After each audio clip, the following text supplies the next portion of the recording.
नगर उपविभागीय अधिकारी कार्यालयातील महसूल सहाय्यकासह कंत्राटी कर्मचाऱ्याला लाच घेताना रंगेहात पकडलाय।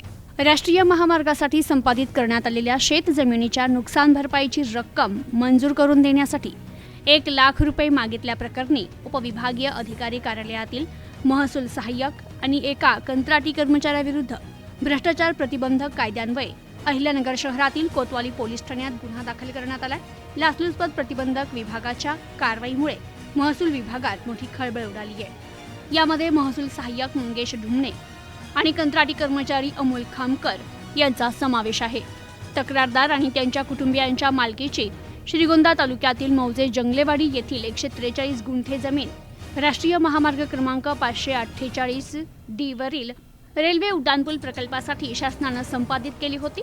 त्या भूसंपादनाच्या बदल्यात तक्रारदारांना सुमारे 1,47,00,000 रुपयांची नुकसान भरपाई मंजूर झाली होती। मात्र या रकमेतील प्रलंबित निधी मिळण्यासाठी आवश्यक असलेली FTO अर्थात फंड ट्रान्सफर ऑर्डर मंजूर करून देण्याच्या प्रक्रियेत संशयित आरोपींनी लाचेची मागणी केल्याचा आरोप आहे। तक्रारदारांनी केलेल्या तक्रारीनुसार संशयितांनी वेळोवेळी पैशाची मागणी केली होती। तसेच 4 मे 2026 रोजी महसूल सहाय्यक मंगेश ढुमणे यानं व्हॉट्सअप कॉलद्वारे तक्रारदारांशी संपर्क साधत 1,20,000 रुपयांची मागणी केली। पैसे दिल्यास FTO तात्काळ मिळेल आणि मंजुरीसाठी वरिष्ठ अधिकाऱ्यांनाही पैसे द्यावे लागतील असं संशयिताने सांगितल्याचं तक्रारीत नमूद करण्यात आलं।